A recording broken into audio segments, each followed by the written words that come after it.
오늘 말씀은 장절은 짧습니다. 그러나 생각해 봐야 될 부분들이 여러 군데 있어서 14장 4절까지만 좀 읽게 되었습니다. 어제 우리가 조금 보았던 내용이 어떤 내용입니까? 이 여호와의 천사가 나타났을 때 마노아가 했던 행동에 대해서 다시 한번 좀 살펴봅시다. 8절과 13장 8절과 12절에 이야기했던 것처럼 마노아는 천사에게 천사가 다시 오게 해달라고 기도했잖아요. 그리고 실제로 천사가 다시 옵니다. 근데 그 이유가 무엇입니까? 태어날 아이에게 어떻게 해야 될지를 우리에게 가르쳐 주십시오. 이거 기도했거든요. 실제로 천사를 만났을 때 13장 12절에서 마노아는 아이가 지켜야 될 규칙은 무엇입니까? 그러니까 하나님이 나실인으로 내 아들을 낳게 하신다는데 그럼 나는 어떻게 이 아이를 키워야 됩니까? 아주 좋은 질문이죠. 그러나 규칙을 이제 질문하고 있는 거죠. 사실은 규칙보다 더 중요한 것이 하나님께 직접 물으면서 그것들을 찾아가고 발견하고 알아가는 것이 더 중요했었는데 이 마노아는 계속해서 규칙을 하나님께 구하는 것들을 보게 됩니다. 규칙이 필요하죠. 그러나 사실 하나님이 우리에게 주고 싶었던 것들은 하나님 자신이었습니다. 하나님이 계속해서 우리에게 가르쳐주고 알려주고 싶은 것들이 있는데 그게 참 어렵죠. 그러니까 사사기 시대든 현재 그리스도인으로 살아가는 오늘날의 시대든 하나님은 하나님 자신이 직접 그 백성을 통치하고 다스리는 방식을 선택하셨습니다. 지금은 성령을 통해서 우리의 삶과 인생을 인도해 가길 원하십니다. 근데 우리가 잘 묻지 않아요, 하나님께. 그것이 가장 큰 오늘날의 그리스도인들에게 문제가 되는 부분이라고 생각합니다. 근데 이것은 사사기의 시대도 비슷했다는 거죠. 하나님 자신이 직접 그 나라를 통치하고 다스리고 싶어 하셨지만 그 백성들은 하나님을 왕으로 인정하지 않았기 때문에 자꾸 가시적으로 눈에 보이는 왕을 요구했습니다. 마치 삼손을 낳겠다고 했을 때, 아이를 낳겠다고 했을 때 그 아버지인 마노아가 요구한 게 무엇입니까? 자꾸 눈에 보이는 가시적으로 볼 수 있는 규칙이나 규례나 법규, 뭘 지켜야 됩니까? 이런 등등을 요구하는 것과 유사하다고 할 수 있겠습니다. 사실은 이런 부분들 때문에 이제 삼손이라는 아이가 어떤 삶을 살게 될 것인가를 우리가 조금 예측이 가능했던 것 같습니다. 이제 삼손이라는 아이가 태어나는 장면이 13장 24절에 나옵니다. 24절, 25절을 읽고 다시 이야기해봅시다. 시작. 그 여인이 아들을 낳고서 이름을 삼손이라고 하였다. 그 아이는 주님께서 내리시는 복을 받으면서 잘 자랐다.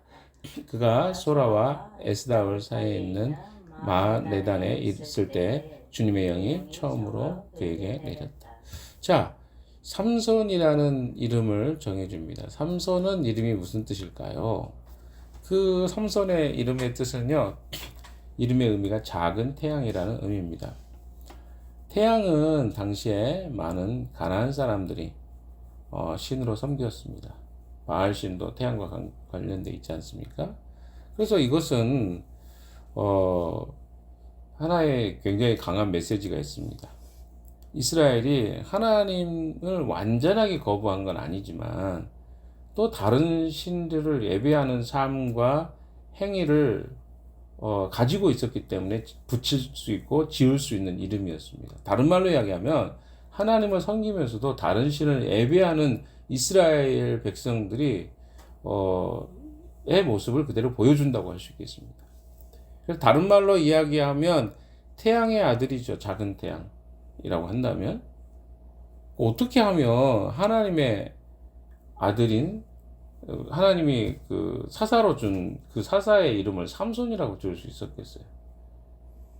태양의 아들, 뭔가 우상숭배적인 느낌과 냄새가 나지 않습니까? 이것은 무엇을 이야기할까요? 그 당시에 이스라엘 백성들의 상태가 참 이 정도였다는 것을 보여줍니다. 하나님이 그 백성을 구원하기 위해서 사사를 이제 태어나게 하시는데 그 사사의 이름이 삼손이다.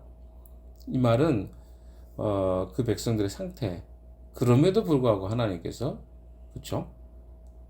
어떻게 보면 흠이 있는 그 백성들을 그 가운데서 또 하나님이 택하셔서 그 사람으로 하나님의 사람이 되게 하시고 또 하나님을 섬기도록 구별하시는 참 놀라운 일이죠. 그래서 이것은 이 하나님의 성품이 아니면 도저히 이해할 수 없는, 왜냐하면 거의 포기 상태거든요. 이스라엘 백성들 상태는. 그러니까 실제로 이스라엘 백성들의 상태가 가나안 문화하고 하나님을 섬기는 문화가 혼합됩니다. 이 이야기는 나중에 그 이야기가 사무엘상, 사무엘하, 열왕기상하까지 쭉쭉쭉 이어집니다. 그래서 그들의 삶 가운데 이 혼합된 종교의 형태들이 곳곳에 보이기 시작하죠. 그러니까 하나님을 믿기도 하지만 또 한편으로 이방신을 섬기고 믿는 형태들이 계속 남아 있습니다. 지금으로 따진다면 기독교인들의 세속화, 세상의 가치가 교회 안에 들어오는 거, 이런 가치 혼란이라고 이야기할 수도 있을 것 같습니다. 어찌됐든 삼손이라는 이름 자체가 가지고 있는 의미가 그렇게 썩 좋은 의미가 아니라는 걸 여러분이 좀 아셔야 됩니다. 그럼에도 불구하고 하나님이 그 백성을 구원하기 위해서 이런 연약한, 그 중에서도 연약한 사람들 중에 연약한 것을 대표하는 삼손이라는 사람을 택해서 그의 백성을 구원하시는 하나님을 보게 됩니다. 자, 그러면 계속 봐볼까요?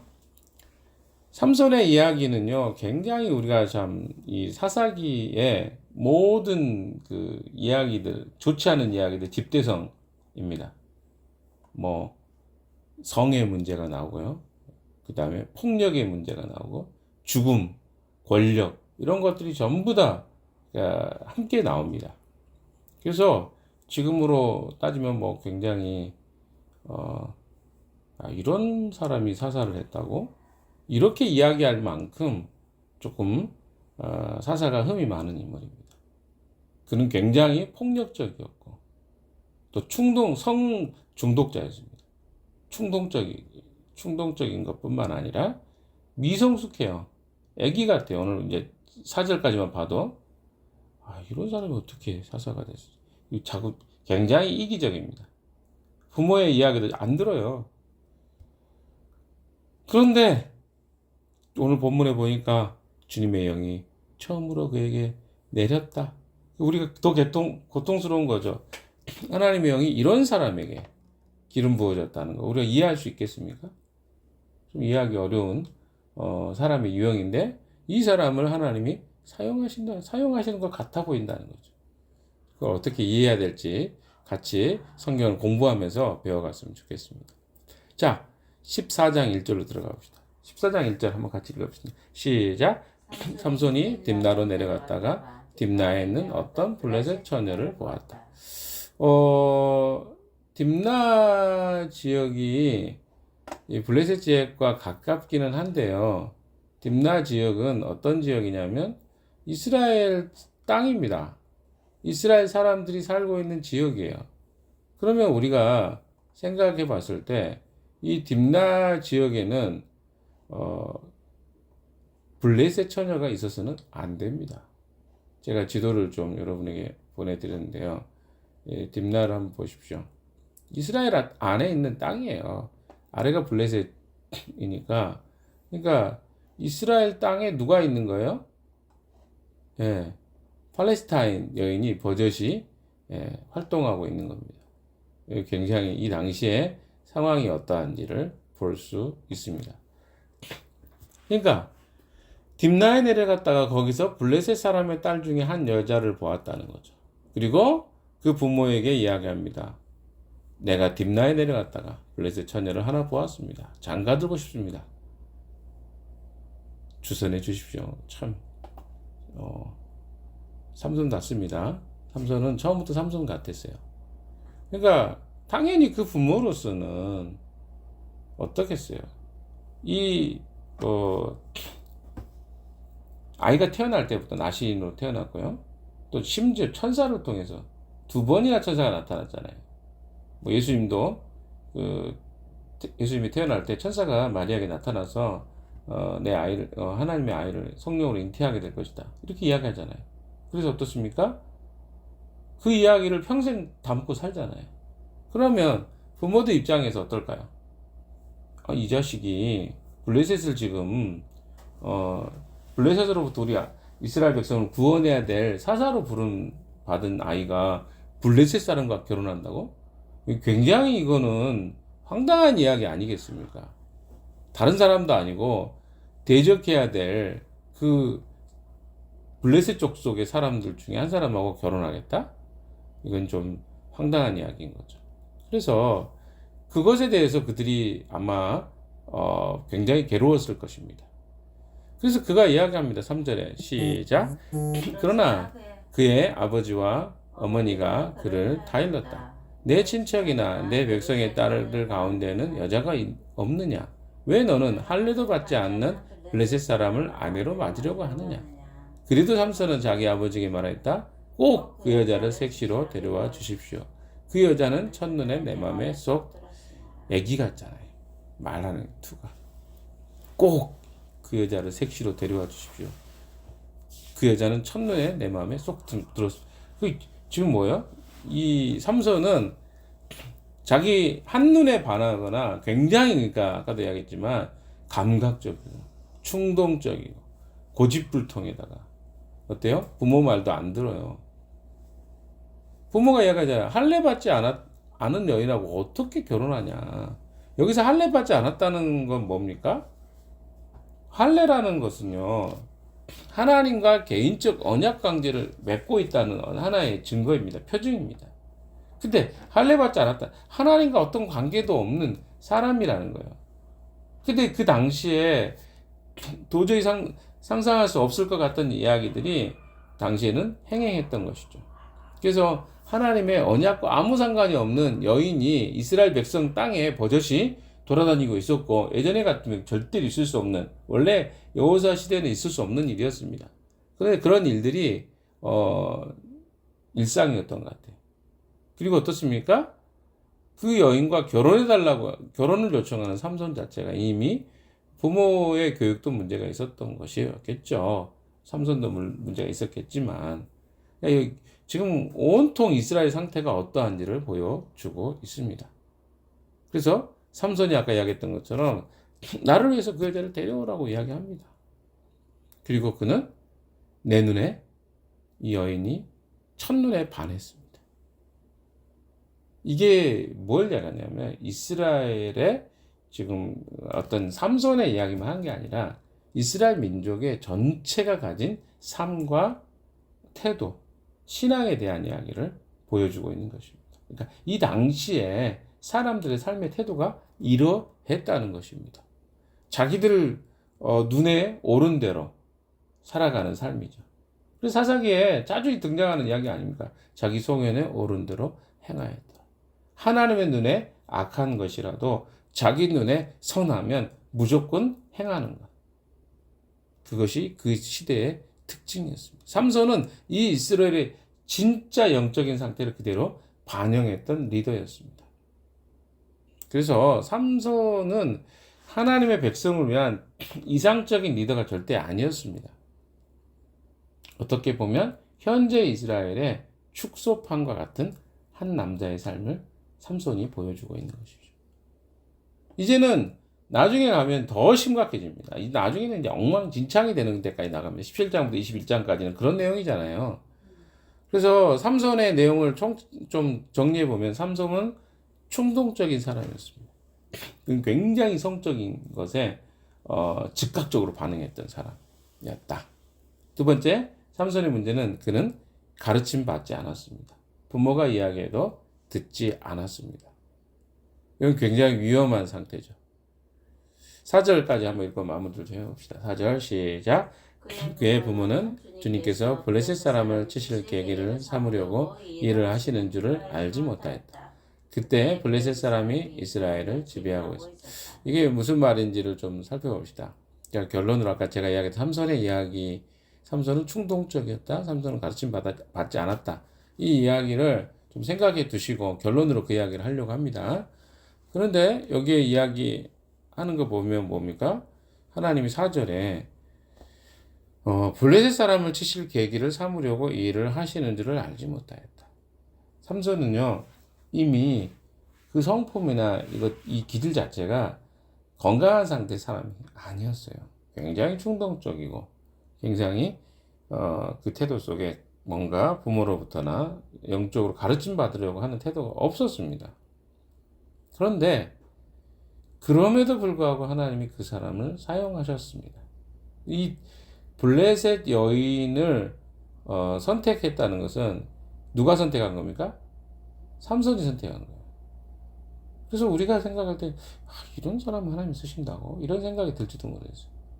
그런데 하나님은요, 이 삼손의 연약함과 이 삼손의 죄성마저도 그 백성을 구원하시는데 사용하십니다. 자, 그럼 우리가 여기서 이런 생각을 해볼 수 있겠죠. 하나님은 참, 내가 죄된 모습을 갖고 있어도 상관이 없네?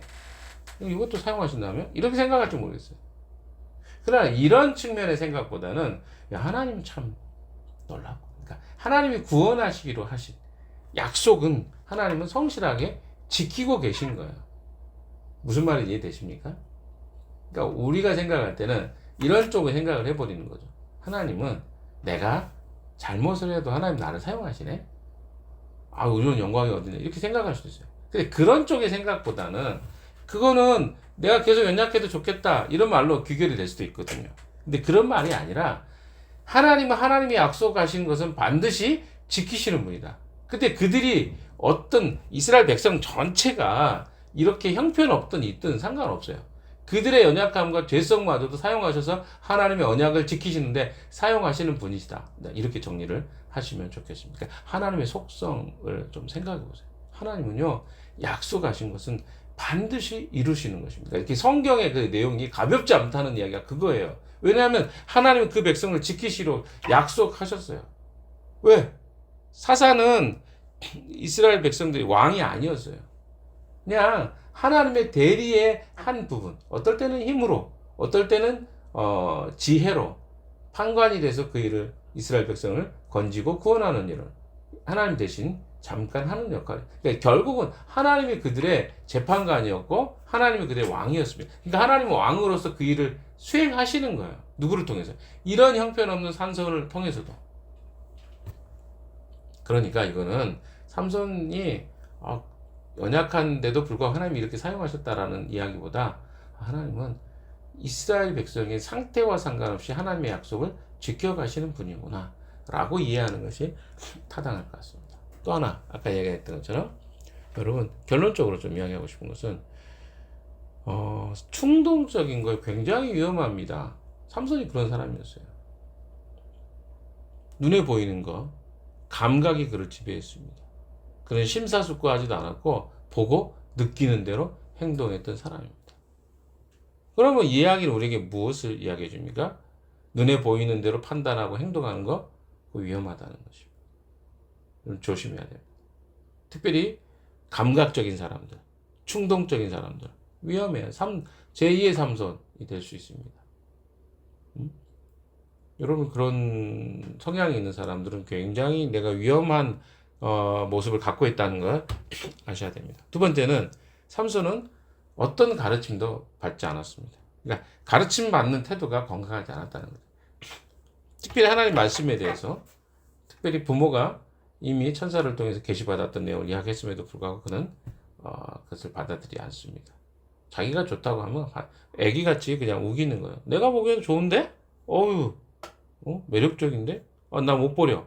이런 거거든요. 고통이 있죠. 안 된다고 할 때 아이들도 웁니다. 그러니까 기본적으로 어른들도 똑같아요. 하지 말라고 하거나 내 마음에 들어온 것 안 된다고 하면 되게 힘들어요. 그러나 여러분 그것이 여러분에게 무엇입니까? 여러분을 살리는 일일 수도 있어요. 가르침 받기 어려워합니다. 누가 가르침 받는 것을 좋아할 수 있을까요? 이 시대에. 그러나 가르침 받지 않는 사람은 건강한 하나님의 사람이 되기가 어렵다는 사실 기억하셨으면 좋겠습니다. 오늘 또 큐티 말씀을 가지고 나눌 텐데요.